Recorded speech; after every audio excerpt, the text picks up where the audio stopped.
ابن عبداللہ نور من نور اللہ. یہاں تک کل ہم نے سنا اس کے بارے میں جو کچھ ہم نے سنا. اب اس کا جو بالکل آخری حصہ جہاں درود تاج مکمل ہوتا ہے، یا ایھا المشتاقون بنوری جمالہ، یہاں پر جو درود تاج لکھنے والے آخر میں ان لوگوں کی توجہ اس طرف دلا رہے ہیں، اور بلکہ خاص طور پر وہ عشاق کہ جو اس بات کے منتظر رہتے ہیں، یا ایھا المشتاقون بنوری جمالہ، اے جمال محمدی کے مشتاقوں، کہ جو ہر وقت اسی بات کے وہ عشاق کے جو منتظر رہتے ہیں کہ کب حضور صلی اللہ علیہ وآلہ وسلم کرم فرما دے. وہ انتظار میں یعنی شدت سے اس بات کے وہ خواہش مند رہتے ہیں کہ سرکار اپنا جلوہ دکھا دیں، سرکار کرم فرما دیں. پھر یہاں پر وہ اختتام کرتے ہوئے یہی لکھتے ہیں کہ چاہتے ہو کہ سرکار کرم فرما دیں، صلو علیہ وآلہ، کہ حضور صلی اللہ علیہ وآلہ وسلم پر درود پر ہو، آپ کی آل پاک پر درود پر ہو. یہ درود تاج ہم نے سنا. وقت بہت گزر چکا ہے. میں صرف دو باتیں سیدہ آمنہ پاک کے حوالے سے عرض کر کے صلاۃ و سلام کی طرف ہم بڑھیں گے، کیونکہ سیدنا عبداللہ پاک اور سیدہ آمنہ پاک کے مصطفیٰ کے والدین کریمین ہیں، اور آپ نے سنا بھی.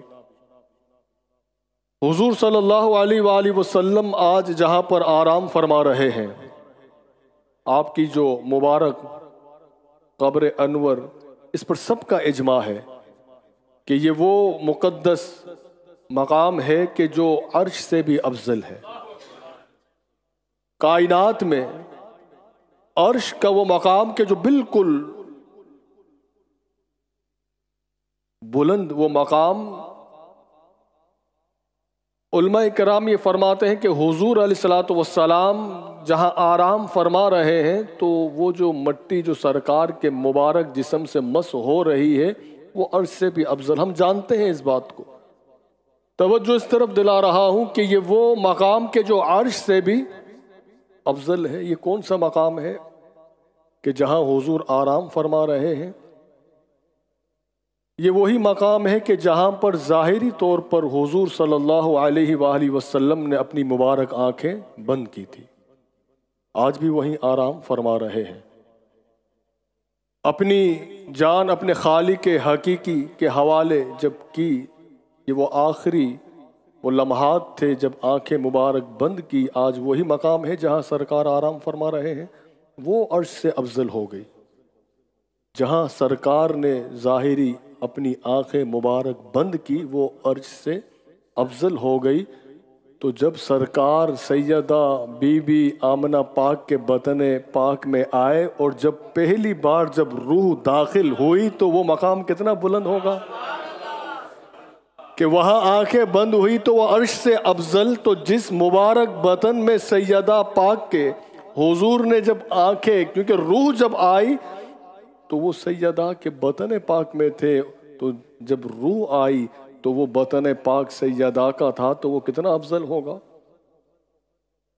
علماء کرام فرماتے ہیں کہ جو مچھی جس میں حضرت یونس علیہ السلام 40 دن جس مچھی کو لے کر جب پھرتی رہی وہ مچھی، اور پیٹ میں حضرت یونس علیہ السلام تھے، ٹوٹل 40 ڈیز مچھلی کے پیٹ میں رہے، تو وہ مچھلی بھی عرش سے افضل ہے.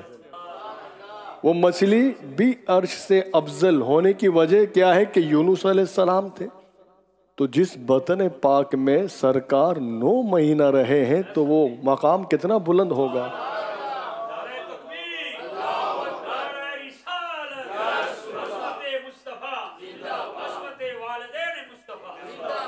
جب ایک نبی ایک رسول ان کی ولادت سے پہلے ان کی نبوت کا رسالت کا علم جنہیں اللہ تعالیٰ عطا فرماتا ہے وہ ماں ہوتی ہے. خود رب تعالیٰ گفتگو بھی کرتا ہے اپنے نبیوں کی ماں سے. ابھی ان کی ولادت نہیں ہوتی مگر ایک نبوت کے صدقے ایک نبی کی ماں کا مقام اتنا بلند ہوتا ہے خود سورہ قصص میں اللہ تعالیٰ نے حضرت موسیٰ علیہ السلام کی ماں سے جو آپ نے اللہ رب العزت نے موسیٰ پاک علیہ السلام کی ماں سے جو گفتگو کی، قرآن نے اسے کوٹ کیا ہے۔ سورہ قصص میں یہ پورا واقعہ موجود ہے کہ حضرت موسیٰ علیہ السلام کو ایک باکس میں ڈال کر دریائے نیل میں چھوڑ دیا گیا، اور وہ دریائے نیل فرعون کی حویلی سے گزرتا تھا۔ حضرت موسیٰ علیہ السلام وہیں سے گزرے۔ آپ ابھی بالکل نومولود، یعنی بالکل آپ کے وہ ایام کہ آپ کی ولادت ہوئی تھی، اور ڈر کی وجہ سے کہ فرعون کی طرف سے یہ آرڈر تھا کہ جو بچہ پیدا ہو اسے قتل کر دیا جائے، اسی ڈر کی وجہ سے کہ اس بچے کو کوئی نقصان نہ پہنچائے دریائے نیل میں ڈال دیا گیا ایک باکس میں رکھ کر۔ اب وہ باکس جب گزرا فرعون کی حویلی سے، بی بی آسیہ پاک نے دیکھا تو لے لیا، اور یہ کہنے لگی فرعون سے کہ یہ بچہ دیکھیے کتنا خوبصورت ہے۔ اب اس واقعے کو قرآن نے باقاعدہ واضح طور پر اس کا ذکر کیا ہے۔ موسیٰ علیہ السلام کو جب چاہا دودھ پلایا جائے تو آپ نے کسی کا دودھ نہیں پیا۔ اب قرآن میں اللہ یہ فرما رہا ہے کہ وَأَوْحَيْنَا إِلَىٰ موسیٰ، کہ جب چاہا کہ انہیں دودھ پلایا جائے آپ نے کسی کا دودھ نہیں پیا، تو اللہ تعالیٰ نے حضرت موسیٰ علیہ السلام کی والدہ پر یہ الہام کیا، انہیں یہ الہام ہوا، حکم ہوا کہ اٹھو اور جاؤ اور موسیٰ علیہ السلام کو دودھ پلاؤ۔ ابھی آپ نے اپنی نبوت کا اعلان نہیں کیا تھا، اور حضرت موسیٰ علیہ السلام کی والدہ کو یہ حکم ہوا کہ جاؤ، موسیٰ علیہ السلام کہاں ہے وہاں پہنچو اور دودھ پلاؤ۔ اور یہی وہ وجہ تھی کہ بی بی آسیہ جو فرعون کی بیوی تھی مگر نسبت موسیٰ علیہ السلام کی تھی، بس پرورش کی، پالا، محبت کیا، ادب کیا، اللہ تعالیٰ نے 4 معزز خواتین میں ان کو یہ مقام حاصل کر دیا کہ وہ جنتی ہو گئی ہیں۔ وجہ کیا ہے؟ موسیٰ علیہ السلام کو پالنا۔ موسیٰ علیہ السلام نے انہی کا دودھ پیا، اپنی والدہ کا، بی بی آسیہ کی پرورش میں رہے، اللہ نے ایمان سے نوازا اور بڑا اونچا مقام انہیں عطا فرمایا۔ تو یقیناً یہ تو بی بی آسیہ کے کچھ لمحات کے لیے پرورش کر لیں تو اللہ انہیں ایمان کی دولت دے دے، تو بی بی آمنہ پاک تو وہ ہیں کہ جو 9 مہینے حضور صلی اللہ علیہ وسلم بی بی آمنہ کے بطن میں رہے ہیں۔ بڑا اونچا مقام ہے، بڑی اونچی شان ہے۔ انشاءاللہ ہم اور آپ سنیں گے حضرت بی بی آمنہ پاک اور سیدنا عبداللہ پاک کے حوالے سے۔